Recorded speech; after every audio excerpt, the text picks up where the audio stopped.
بسم اللہ الرحمن الرحیم۔ السلام علیکم۔ آج ہم تحریک عباسی کے نتائج اور اثرات کا جائزہ لیں گے، جس کے اہم نکات ہیں: عباسی خلافت کا قیام، فاطمیوں اور علویوں کے لیے مصائب کا نیا دور، بنو امیہ کا قتل عام، موالیوں اور نو مسلموں کی حوصلہ افزائی، ایرانی تہذیب و ثقافت کا عروج، مختلف فرقوں اور فتنوں کا ظہور، مذہبی تقدس، علم و فنون کی ترقی، حدود سلطنت میں کمی، خود مختار ریاستوں کا قیام۔ عباسی خلافت کا قیام عربوں کے دو بڑے خاندانوں بنو امیہ اور بنو ہاشم کے درمیان برسوں سے جو کشمکش جاری تھی، آخر اموی خلیفہ مروان ثانی کی موت نے اس کا حتمی فیصلہ کر دیا۔ اموی خلافت، جو تقریباً 90 سال عالم اسلام کا مرکز محو بنی رہی، ختم ہو گئی، اور بنو عباس کی خلافت کا قیام ایک ایسی انقلابی تبدیلی تھی جس نے مسلم سیاست اور معاشرے کو ایک نئی راہ پر ڈال دیا تھا۔ فاطمیوں اور علویوں کے لیے مصائب کا نیا دور۔ تحریک عباسی کے قائدین اور داعیوں نے دعوت عباسی کو اہل بیت و آل محمد صلی اللہ علیہ وسلم کے نام پر آگے بڑھایا۔ ہاشمی خاندان کے سبھی افراد کی عملی ہمدردیاں حاصل کرنے اور ان کے درمیان غلط فہمیوں کو پیدا ہونے کے تمام تر امکانات کو روکنے کے لیے انہوں نے تحریک مزاحمت کے مختلف ادوار میں علوی و عباسی کے فرق میں مکمل طور پر اجتناب برتا، حتیٰ کہ 130 ہجری میں ذی الحج کے مہینے کے دوران جب اکثر و بیشتر اکابرین اہل بیت و بنو ہاشم مکہ میں حج کی غرض سے موجود تھے، تو وہاں عباسی تحریک کی کامیابی کے امکانات کے پیش نظر جب مسئلہ خلافت اٹھایا گیا تو خود ابو جعفر نے وضاحت کر دی تھی کہ کامیابی کے بعد خلافت خاندان علی رضی اللہ تعالیٰ عنہ میں منتقل کر دی جائے گی، اور امام محمد بن عبداللہ المعروف بن نفس الزاکیہ کی ذات پر اتفاق کر لیا گیا۔ لیکن کامیابی کے بعد عباسیوں نے اپنے تمام تر وعدوں کے برعکس خلافت کو اپنے خاندان میں منتقل کر لیا، اور علوی و فاطمی منہ دیکھتے ہی رہ گئے۔ عباسی اب اپنے ان پرانے ساتھیوں کو اپنے سے بڑا رقیب اور مد مقابل سمجھتے ہوئے انہیں دبانے اور کچل دینے کے لیے تیار ہو گئے۔ عباسیوں کی روش کبھی تحریص و ترغیب، کبھی سرزنش اور کبھی قوت کے استعمال کی صورت میں ظاہر ہوتی۔ اس کشمکش نے فاطمیوں اور علویوں کے لیے مصائب کا ایک نیا دور شروع کر دیا۔ بنو امیہ کا قتل عام۔ کامیابی سے ہمکنار ہونے کے بعد تحریک عباسی کے داعیوں، کارکنوں، رہنماؤں اور حکمرانوں نے بنو امیہ کے خلاف انتقامی کارروائیوں کا ایک نیا باب کھول دیا، جس کے نتیجے کے طور پر قتل عام کا بازار گرم ہو گیا اور لاکھوں عرب وہ قتل کر دیے گئے۔ ابو مسلم خراسانی اور قحطبہ شیبانی جیسے عباسی داعی اس قتل عام میں پیش تھے۔ صفاق کے چچا عبداللہ نے صفاق کی بدترین مثال پیش کرتے ہوئے 90 اموی شہزادوں کو امان دینے کے باوجود اپنے سامنے قتل کر دیا۔ صرف ابو مسلم خراسانی ہی ان لاکھوں مسلمانوں کو قتل کرنے کا سبب بنا جن پر شک تھا کہ ان کی ہمدردیاں بنو امیہ کے ساتھ ہیں۔ نتیجہ یہ نکلا کہ بنو امیہ کے ہزارہ خاندان اور ان کے افراد ملک کے دور دراز حصوں میں بھاگ نکلے اور جان بچانے کی خاطر اپنے نسب تک کو چھپاتے رہے تاکہ وہ عباسیوں کے غضب سے محفوظ رہ سکیں۔ چنانچہ وقت گزرنے کے ساتھ ساتھ بہت سے ایسے لوگ اپنی شناخت تک بھول گئے۔ پھر ہمارا پوائنٹ ہے موالیوں اور نو مسلموں کی حوصلہ افزائی۔ اموی دور میں افریقہ کے بربر قوم بالآخر عربوں کی تہذیب کو اپنانے اور ان کے ساتھ مل کر اسلام کی سربلندی کے لیے کوشش کرنے پر آمادہ ہو گئی۔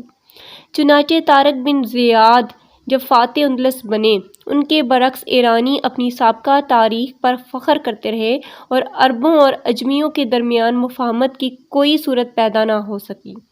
بنو عباس نے ان کی مدد سے امویوں کا تختہ الٹا اور ایک مرتبہ پھر حکومت کے اعلیٰ عہدوں پر قابض ہو گئے۔ اس کے بعد میرا پوائنٹ ہے ایرانی تہذیب و ثقافت کا عروج جو ہے نا اس دور میں ہوا۔ بنو عباس کے حامیوں میں تمام اجمی اور ایرانی عناصر کی حیثیت بالکل نمایاں تھی۔ عباسی خلفاء نے وزراء اور اراکین سلطنت کے چناؤ میں ایرانیوں اور خراسانیوں کو بالادستی عطا کی۔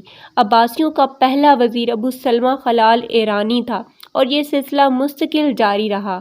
آل برامکا کا عروج بھی دراصل ایرانیوں کا ظہور و عروج ہی تھا۔ عباسی خلفاء کے علاوہ ان ایرانی وزراء اور عمال حکومت نے ایرانی تہذیب و تمدن اور معاشرت کو پروان چڑھانے میں کوئی کسر اٹھا نہ رکھی تھی۔ یہ کہنا مناسب ہوگا کہ عباسی دور میں ایران اور ایرانیت حکومتی قالب میں دوبارہ لوٹ آئی۔ ایرانی زبان، لباس، طرز بود و باش، آئین دربار اور طریقِ حکومت میں ایرانیت غالب رہی۔ بقول ہٹی یہیں یعنی بغداد میں عربی خلافت سے زیادہ ایرانی اقدار کے احیاء کا مظہر رہی، لہٰذا یہ ایک تاریخی حقیقت ہے کہ عباسی خلافت کے قیام نے مٹتی ہوئی ایرانی تہذیب کو دوبارہ فروغ دیا۔ اس کے بعد اگلا جو میرا پوائنٹ ہے وہ ہے مختلف فرقوں اور فتنوں کا ظہور ہوا تھا۔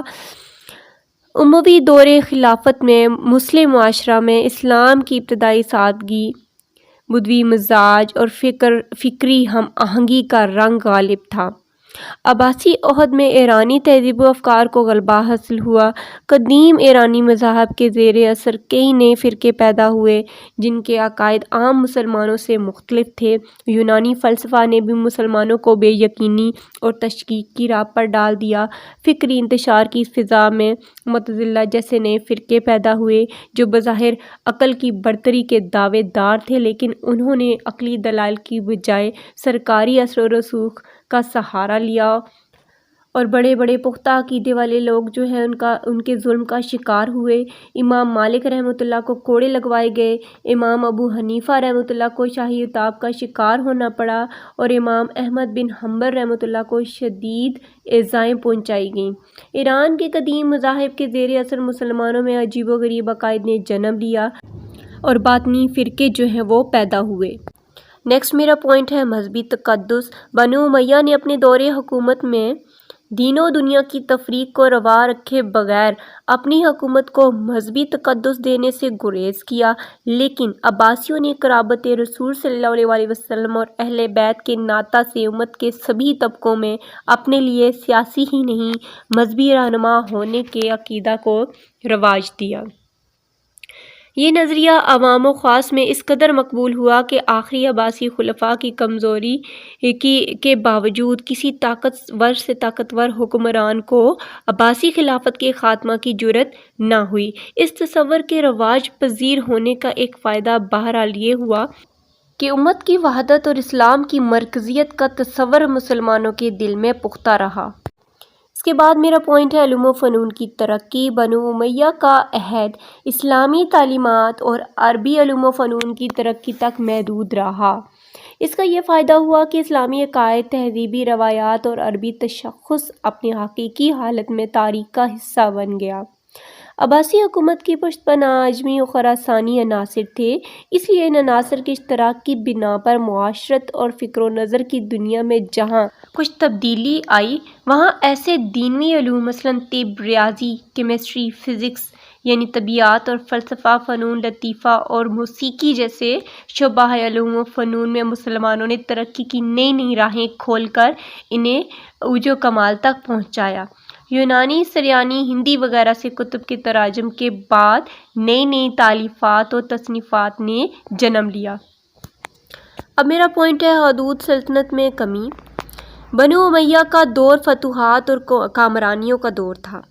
براعظم یورپ، افریقہ، ہندوستان، ترکستان، روس، چین کی حکومتیں اور حکمران مسلمان مجاہدین اور افواج کے مقابلے میں نہ ٹھہر سکیں اور دیکھتے ہی دیکھتے خلافت اسلامیہ کی حدود پھیلتی چلی گئی۔ لیکن عباسی خلافت کے قیام کے بعد اموی دور کی وسعت اور حدود سلطنت باقی نہ رہیں۔ دور دراز کے بہت سے علاقے مرکز خلافت سے کٹ کر خود مختار حیثیت کر گئے۔ مصر کے سوا تمام افریقہ اور ہندوستان کے مقبوضات بغداد سے کٹے رہے اور یہ علاقہ جات براہ راست عباسی کنٹرول میں نہ آ سکے۔ 39ویں عباسی سلطنت سے الگ ایک عظیم الشان مملکت کی حیثیت سے قائم رہا، گویا امویوں کے مقابلے میں عباسی سلطنت کی حدود جو ہے وہ کم ہو گئی۔ پھر اس کے بعد پوائنٹ ہے خود مختار ریاستوں کا قیام۔ بنو امیہ کے دور حکومت میں دور و نزدیک کے کسی علاقے کا مرکز خلافت سے کٹ کر زندہ رہنا محال تھا، لیکن بنو عباس کے دور میں ایسا ممکن نہ رہا۔ بنو عباس کے عہد شباب میں سلطنت غزنہ، خوارزم شاہیہ، طائریہ، آل بویہ، آل ہمدان، زیادیہ اور الغویہ جیسی خود مختار ریاستیں قائم و دائم رہیں۔ بعد میں سلاجقہ نے خوب قوت پکڑی۔ بنو عباس کے زوال و ضعف میں ان خود مختار ریاستوں نے اہم کردار ادا کیا۔ مصر میں فاطمی خلافت کا قیام بھی اسی سلسلے کی ایک کڑی تھی۔